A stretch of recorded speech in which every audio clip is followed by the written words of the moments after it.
Présente l'agence cinématographique Son Précieux, ACSP Film dont Roi Salomon, volume 1, volume 2. Une série télévisée à vous couper le souffle, mais très éducative. Retrouvez dans celle-ci des artistes talentueux tels que Vue de loin, Meta, Patrick Junior, la terrible Wabi, la Bidjanaise et tant d'autres artistes. Pour tout achat, appelez Emma Manzambi Productions au 0032 47 79 50 943. Je répète, 0032 47 79 50 943 ou écrivez-le par email emma.manzambi@hotmail.com Anvers, Belgique. Emma Manzambi Productions, les sérieux balandi ya Congo Lokole News.com. Na mboka na biso lelo l'église ekoma ba royaume. Ceux qui pasteur akufi bien belu bien voyager okomona mama azui relève ou bien mwana azui relève micro ya Congo Lokole etamboli na kati ya ville po e ba mabeto malamu.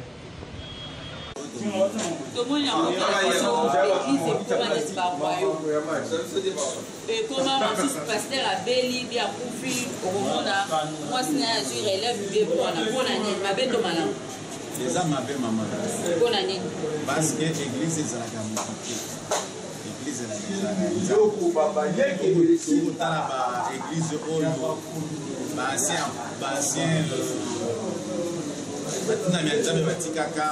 de Moïse, Jésus, de tout là. Malobi, Eza et Loko a cela veut dire, ce n'est pas par exemple le de rêver de guérir. Jamais au pasteur titulaire, si arrivé que vous avez un problème de santé, que vous avez un problème personnel, ou c'est qui est représenté dans l'église, deuxième pasteur il y a créé Zali. Zali, ou a parmi, clan a vu dans les mots dirigeants de l'église, à remplacer. Et le moment, si arrivé que le pasteur a un problème dans la voyage, moi, c'est l'un des groupes ça a remarqué à l'église. Si arrivé que nos pasteurs vont dans ce pays, au moins on a eu à Koufi, moi on a eu à assurer l'élève. Si on a l'état Yazala qui va nous faire la adjointe, pourquoi pas d'absence n'a adjoint à assurer l'élève? Cela veut dire que vous exploitez Bissot. Vous faites que Bissot va nimi, nous en a retour et pas à l'église. Ça veut dire que c'est la gamme.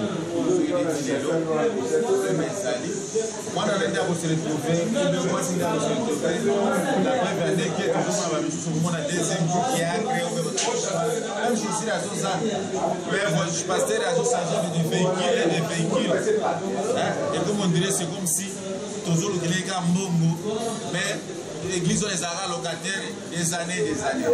Au lieu peut-être de pouvoir recevoir ma voiture, mais va se passer comme 10 minutes à l'Oba.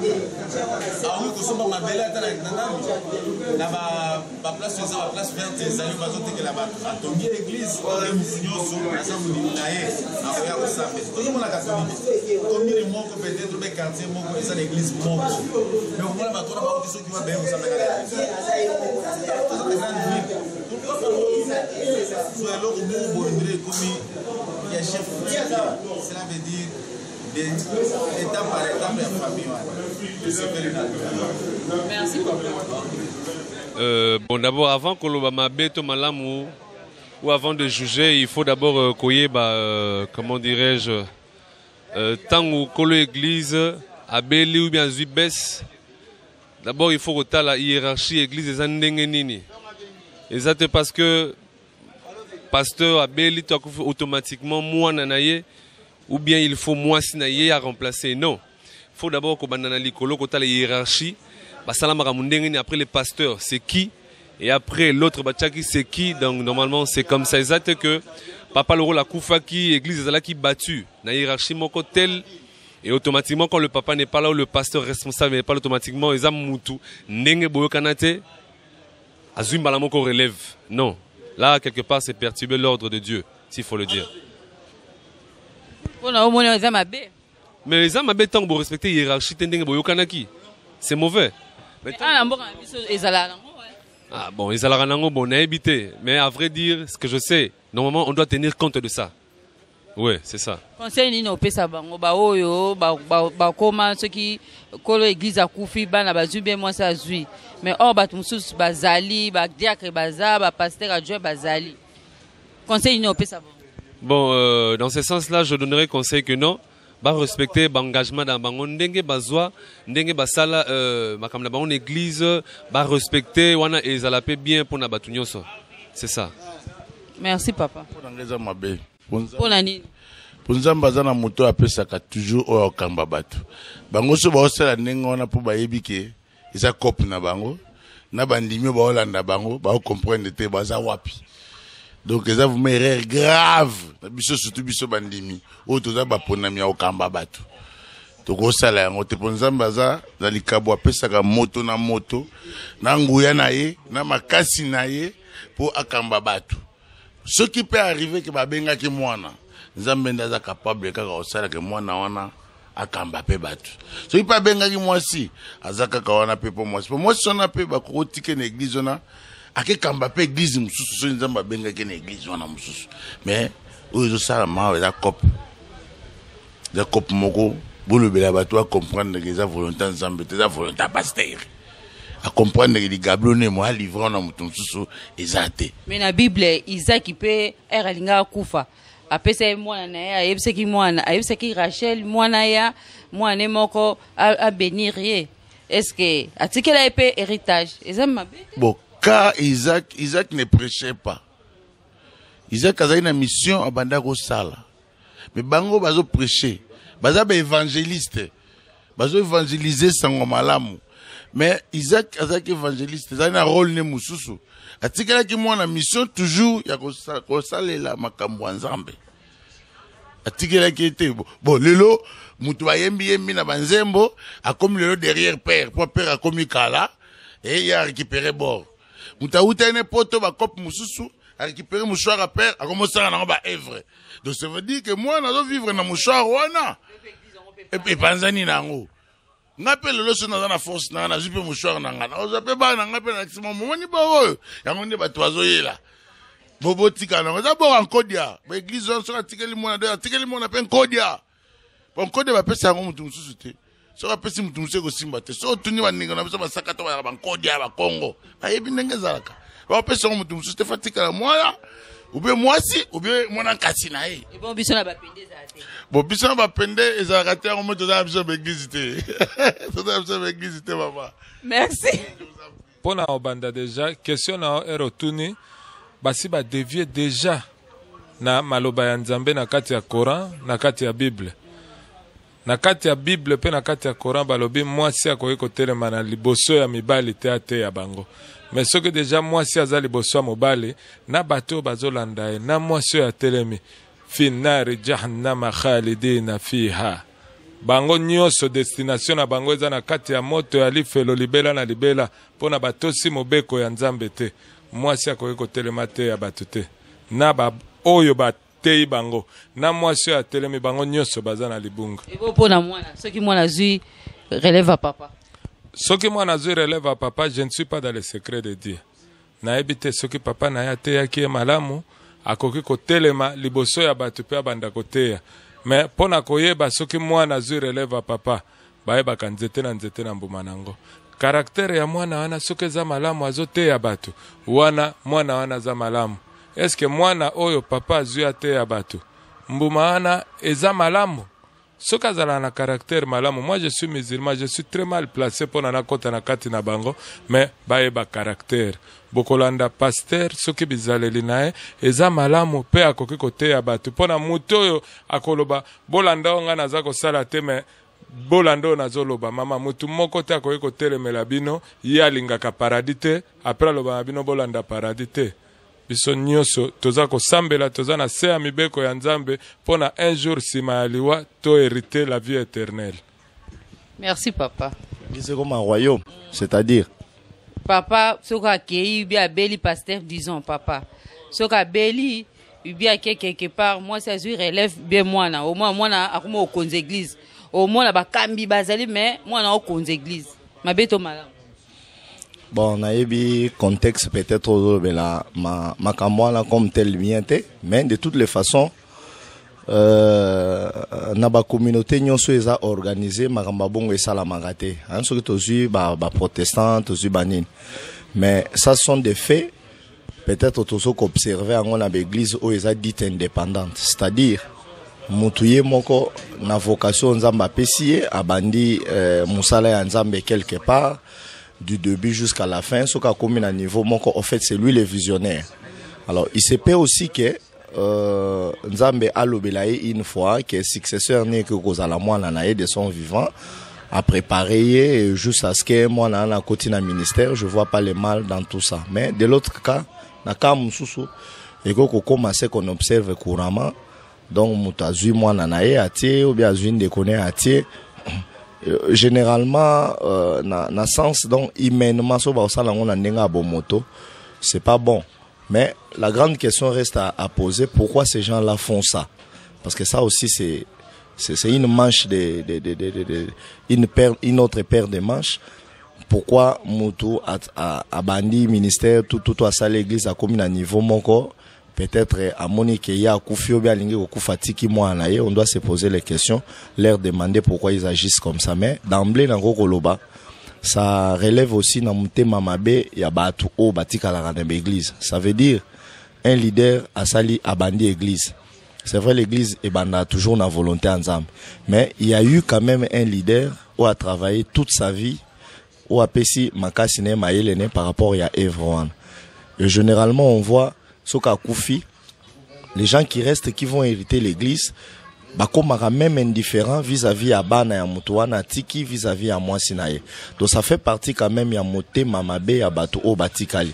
Alors l'homme de Dieu étant homme peu dans la chair a tendance à luka protéger pe oyaye libota à prier, c'est-à-dire a mona soki mwana na ye monko akokozala wana, il y aura continuité de l'église bien sûr, et de l'autre côté le fils là saura aussi prendre en charge quand même ses enfants. Donc il arrive des fois, nous devons aussi reconnaître, nous les gens qui sont dans l'église, nous les gens qui travaillent avec des pasteurs, qui travaillent avec ces gens-là, qu'un leader quand il commence aussi quelque part là l'église, il y a beaucoup des histoires qui s'entachent dans cela. Il a tout mis dedans. Il y a sa vie, il y a son énergie, il y a tout ce que Dieu peut-être lui a donné comme argent à investir nakati. L'on doit aussi penser que ce qu'il est là azate et que atiki moasinabana, la continuité de l'église doit prendre charge. Il y avait voix pasteur atiki naban, mais généralement ça ne se fait pas. Alors beaucoup de pasteurs par mesure de prudence, ils ont vu les enfants et les femmes veuves, il y a baninga na bango na ba prédécesseur na bango, comment bazoko souffrir après ba longues années de sacrifice par rapport à l'église. Alors humainement na chair c'est condamné spirituellement parce que l'église ne doit pas être à la royaume de Ngozoloba, ça doit être quelque chose qui est un mécanisme réglé par Dieu lui-même. Ce commis sur l'aspect charnel là, c'est plus biblique, mais côté humanité ou bien côté la chair, ça peut se justifier sur le fait qu'il cherche la sécurité sociale et la continuation même de sa famille après soit sa mort, après qu'il ait tombé malade ou quelque chose de comme ça. En grosso modo, c'est peut-être un apport nanga par rapport nango. Donc j'ai dit, pasteur Akoufi moi nanayo bien moi à remplacer l'église, ça peut être une direction divine, tout comme ça peut être aussi un sentiment de l'individu par rapport à la continuation sociale de son foyer, tout. Et dans ça, les pasteurs ont leur part, les membres ont leur part, et puis, collaborateurs, pasteur, à part, na bango. Donc, à peu près, c'est ce que je peux dire par rapport à ça. Merci. Ça va un peu. Mais moi, si, ils ont l'issoumu. L'issoumu pour nani, pour toi, moi, c'est bébé, comment otea. Pona ngai ndenge na ebi liloba nzambe ata na tango akala nzamba permetaki te ke mwasi ateya liboso ya mibali. Soki atikeli mwana na ye, mwana kokoba na musala. Atika mwana pona nini? Po balobi peke eza mabe. Bon, okoki kozala na mwana, otambolaka na ye, ozolakisa ye misala na yo. Lelo soki oza te, mwana aza oblige asala musala o papa aza kosala. Ata na leta, mususu soki papa akufi, bazwaka mwana batie nesika papa ti. Eza mabete e alisumu te. Rachel, tango amonaki ke mobali alingi akende deja, ayebaki ke lipamboli oyo akoki kotika yango te, azwaki mwana oyo Ezaï olie place ya Jacob, amemaki ye ndenge apesaki ye mayele ke sala boye mwana wana pe asalaki. Tokolanda ndakisa ya Bible, tokolanda ndakisa ya batu te. Merci ma pasteur. Pour nous apprendre à malamu, c'est pratiquement impossible. Pour l'église d'abord, ils ont entreprise. L'église est si auto sangana pour nous comme Sanzambe. Au moment que pasteur tinenga doté awana, j'espère que adjoint na yepe na simazali ya kaou ke malade ou voyage moka brusque adjoint na ko ça la relève na ye. Ils ont été le pasteur soka belito akufi que moi na ye asa la relève. Voilà comme ça le kola le mot privé aye. Alors même na mission Sanzambe vraiment ils a bien été. Ils ont bien été. Yango ce qui va passer ba asa biloko wana en tout cas ils a mabé. Yango moni pe l'église était bien na mboka na biso. Mais révolution pénale à malam na mboka na biso ezate. To monaka toujours o makama mabezo lekebele. Tandis que to sambela mingi. To bondela nzambe pas lingi mboka ngo. Mais ce que bateau bazo diriger mboka ngo na parole de Dieu donc mama malam vérité ezate mambya lokuta. Alors et puis ça n'a pas simi na mo begise belé ne banzambe malamu et panzana sibasa biloko wana. Que mwana na mona so église sikatenda et panzani et comme il va mouchoir rouge, comme si quelqu'un de l'homme comme il va nema, ok église on a besoin de bien quand c'est église de Dieu, bon le comme le rôle que en droit privé mon boeke ya moni et là on a rectifié muke. Surtout sur le belalika royaume, voilà quelque part toza ko dévier un tout petit peu. Parce que moni église nyon c'est salamaka, nzamba pe sa vision et pas ya mutu moko songolo. Alors, il y a des fois, ce qui va pasteur, tant où il y a Béli, tant où il y a Koufi, Alponi, peut-être moi, nanaye, Oazaki, na Katine Tonga. Tant soit allé parmi tous les serviteurs, nous avons regardé vision et église et égalité. Alors, à mon niveau, moi, à regarder vision et église, jusqu'à ce que Yesu Massi a koya. Il y a un moment où le pasteur a koufi, moi je relève. Mais moi, ce qui, par exemple, tant qu'il y a relève, Atikali toujours, il y a un peuple de Dieu, na vision, il y a papa. Et puis, a préparé toujours le peuple de Dieu, na enlèvement. Na moni lo koufi liwanate. Ce qui, par exemple, que moi, na que en dehors, il y a vision. Ndé, vous allez moi passer. Mais ce qui a préparé le peuple de Dieu pour l'enlèvement. Et c'est le roman dans mon imabete. Maman passait à comme cette église, cette église c'est en Zambie. Balobi que moi si à côté, à dans droit à côté, il y a pourtant un Saint-Esprit et yaki pour na mutunyonso et kabola qui te moi si na mobile. Donc ceux qui les lots babi que Saint-Esprit yaki pour na mibali, wana skoto le livre na to longolango na Bible. Bible est comme incomplet. Donc tant acte Saint-Esprit, il y a des jours à Pentecôte, tout le monde rempli du Saint-Esprit, même les femmes, même Mibali. Le seul le loba comme moi ça télé manager tenga na mona moi si côté manager za lisumuta muto ya liboso o ya même message ya vie o le lopo na biso to yoka ainsi dit l'Éternel c'est ça qui moi si o ya kutana kina Yesu na source ya mai tangu Yesu asenga ki mai message o biso to yoka le muto ya liboso te yake za ki moi si aisi ko na kutani na Seigneur et ça qui mobali be moi si bon pour nani le to boya moi si à prêcher parole de Dieu donc moi te ke batona babungi. Ils ont un message de vie, message de ma mission à l'icolo et en wana. Donc, ceux qui m'ont dit que l'on a battu na mabunga. Donc, tout un message, en train la complète, tout un la écriture et lobby. Saint-Esprit, ça pour la moutonnion surtout, et ça, quand babatunion, selon l'esprit, non la chair. Donc, moi, c'est à côté, à tes anzoto. nzoto nde ko manifester alingo tia kimobali pe mwasi azate mobali azate biso toza ba biso lelo ba chrétien tozali basi ya Yesu faya ko bala biso toza bepu Yesu faya ko bala biso ngade naza mobali bo na yola mfukati na ngezate amen un plus pour nanga et ko édifier nga c'est la parole de Dieu c'est que ceux qui mutabani ko wele la chair c'est ka tola na mbongo wele la mbongo te me mabatu na bokonza nzambe lelo mutu abiki o basi ba côté ataki Paul so dans l'écriture bien avec Paul abi c'est pour nanga Paul na sepelite mwasi atelema na boso bataloba ezalaki nzambe mutaloba kite soki nzamba loba ki wana eza mabe Paul nde mutaloba ki selon ye so kitina selon moi Paul na ko permettre que kozala te que mwasi atelema liboso mibal eza nzambe te Christ etanga yaki akabola ki basina mibal achaki bango ensemble hein tokomi na suka ya émission na biso bino mo bomoni micro ya Congo lokolo ndenge etamboli ndenge ba papa balobi nde ba mama balobi nga za eloko loba te eza banga manzambe nga za eloko loba te byo boyoki na pesi mbote pa Patrick Tsala yende mutazi ba image oyo na pesi mama Gidil Bisengo yende mtu aza coach na biso na bosani te Love Luciana papa na Nanette e bongo point nini te Jackie Ewale na kati ya Nice na pesi mbote na grand frère na propre David Olito Lambert Kola Lambike na pesi nyonso mbote ba combattant ya Londres ya France ya Belgique bino nyonso na pesi bino mbote tomona ina mbala sima merci. Ima Manzambi Production présente l'agence cinématographique Son Précieux, ACSP Film dont Roi Salomon, volume 1, volume 2. Une série télévisée à vous couper le souffle, mais très éducative. Retrouvez dans celle-ci des artistes talentueux tels que Vue de loin, Meta, Patrick Junior, la terrible Wabi, la Bidjanaise et tant d'autres artistes. Pour tout achat, appelez Emma Manzambi Production au 0032 47 79 50 943.